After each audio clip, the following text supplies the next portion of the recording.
YouTube, welcome back to my channel. Today I'd like to talk about dual wielding.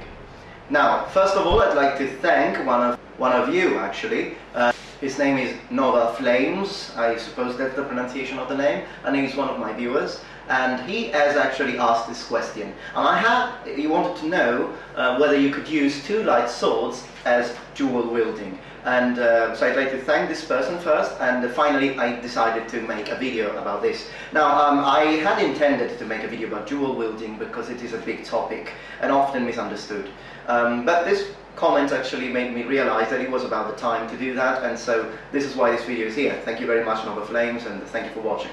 So, dual wielding. First of all, let's start with a word. Dual wielding.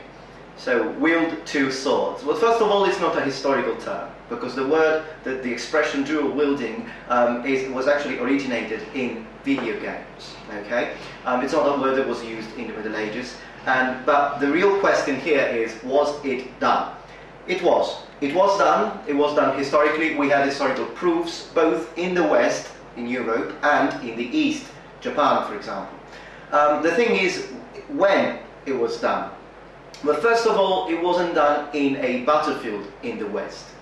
The reason being that the sword and shield combo still remains the best option for a person who goes into battle, for two reasons. First, with a sword and shield situation, you can have a formation like, lock in a shield wall, like the Romans did with the testudo formation. But also, not only the Romans actually did that, but also the Anglo-Saxon forces. And that's actually one of the... They did make the shield wall, although the Romans used the rectangular shield, the scutum, and the Anglo-Saxons used round shields, more of a Viking shield type of thing.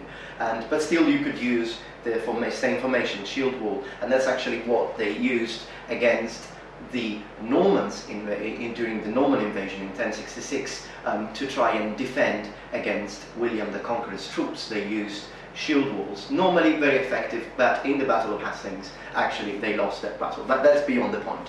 Still, sword and shield is good for formation. The second reason, missiles, arrows, darts, deflections.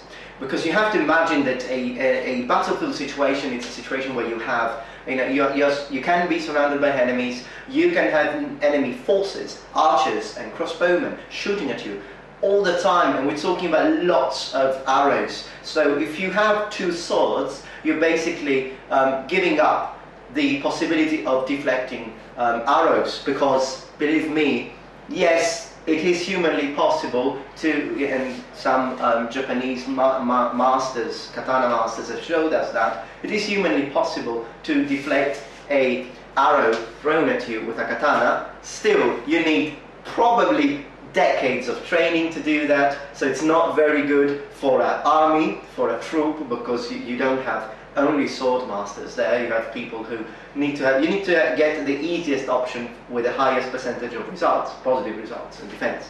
And also, we're talking about one arrow. So you can have the best katana master in the planet. If you have 15 archers all shooting at him, he's dead. I'm sorry, it's not anime. We are talking about reality here. We're talking about history. So, yeah, shield was the best thing to carry in a battlefield. However, the Japanese did use the dual wielding, particularly with the teachings of Miyamoto Musashi, one of the most famous samurai lords, warriors in the ancient Japanese history, who actually invented the dual wielding for the katana.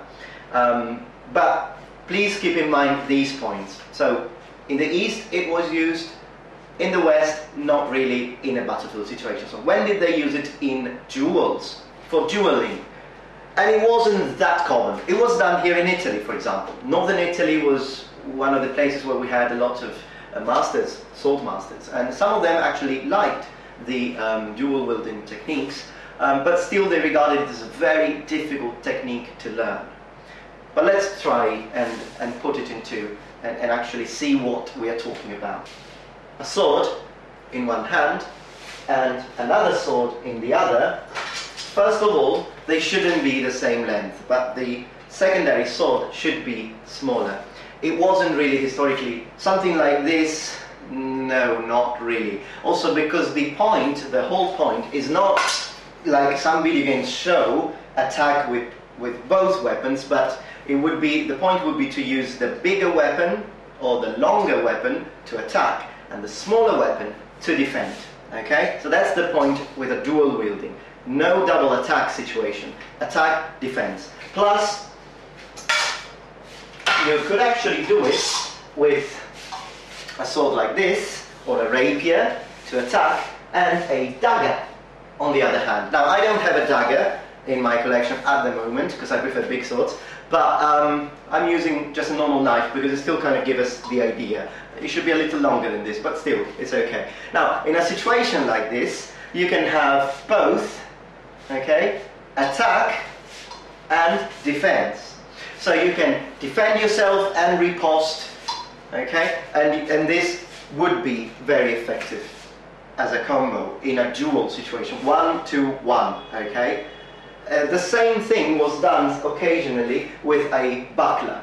What a buckler is a very small shield that would basically cover your hand, and well, a little bit more than your hand obviously, but up to maybe 5 inches from your wrist, 6 inches from your wrist, depending on the buckler. And occasionally, in some manuals, we also see that they use both a dagger and a buckler in the same hand. So it will be easier to defend, and you can also attack in case this sword was kind of, you lost control of this sword, or you're using this sword to block the opponent, and you can still stab him with the smallest sword. So historically, at least, it was done, but they should be of different length because they have different purposes. Again, as I said, a little bit longer than this perhaps, but that's the idea. In Japan, again, same situation. When we have two swords in Japan, we are not talking about two katana, okay? So, for example, something like this, never. It wouldn't make sense. Also, because samurai would never have two katana, but they would have one katana, which was the main sword, and the wakizashi. Now, wakizashi was the smaller katana, which my wakizashi at the moment is still in Japan. I still need to ask my friend to send it over to me. So I don't have a wakizashi here to show you. I'll just use my ninja torch, which is a bit longer than an actual wakizashi, and it's straight. The wakizashi would be a little shorter and slightly curved, but you just have to use a bit of your imagination. All samurais had both swords, even when they only used one, because the katana is your actual weapon. The wakizashi, which was the sword that you needed to preserve your honor, I will explain in a minute what this was the secondary sword that you normally had in your scabbard. Now, in case you lost your katana, you could still use your wakizashi to fight.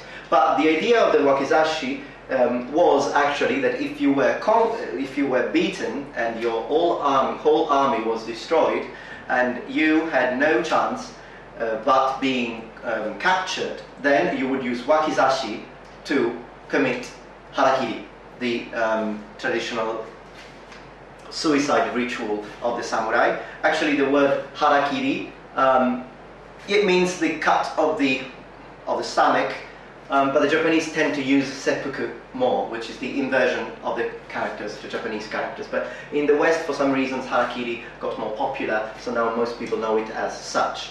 And I've even heard some people mispronounce it to karakiri, but that's wrong. It's hara with the H, harakiri. So again, but Miyamoto Musashi, he decided to actually use this sword together with this to have a double thing. Now, even in modern kendo, there are some dojo where they actually teach dual wielding, which normally is done like this, something like this. As far as a guard position is concerned, we have something like this. But again, it's a very similar situation to what I said before with the Western thing. We have a smaller weapon in the left hand and a longer weapon in the right hand, and they are used with the same ideas. So the longer weapon attacks, the shorter weapon defends, and that's the idea.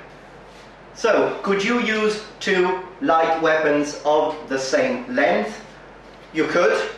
Not really sure whether it was done historically, but yeah, you could do. You could if you wanted to.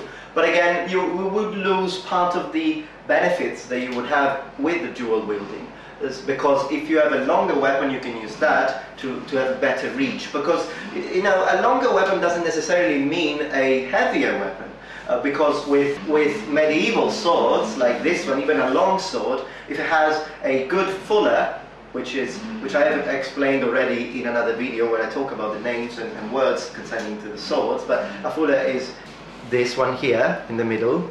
So a fuller already lightens the sword up to 35% or 25% of its original weight, and if you have a distal taper, which means that the part closer to the hilt is thicker and the part closer to the edge is thinner, you already have taken away some of the weight from the sword. And if it's not a long sword, but it's an actual one-handed sword, well, it is made to be used with one hand, and I would rather have a longer sword in my right arm and a slightly shorter sword in the left arm.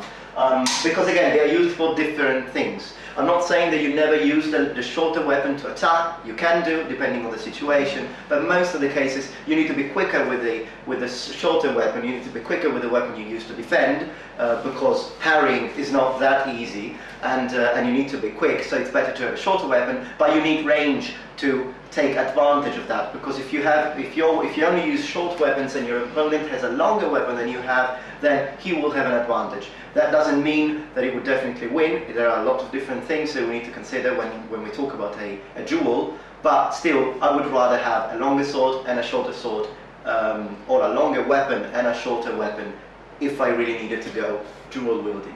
Again, it's very difficult to do, but it can be done. It was done historically, so if you like it, why not learn and train yourself dual wielding. And well, thank you very much indeed for watching. I hope this answered my friend's Nova Flames question, and for all of you who are interested in dual wielding, I hope that through this video I have kind of given you a general idea on what this was from a historical point of view. So if you have other questions, please make sure to comment below, let me know what you think, and if you like this video, thumb up and subscribe to my channel. Thank you very much for watching. Goodbye.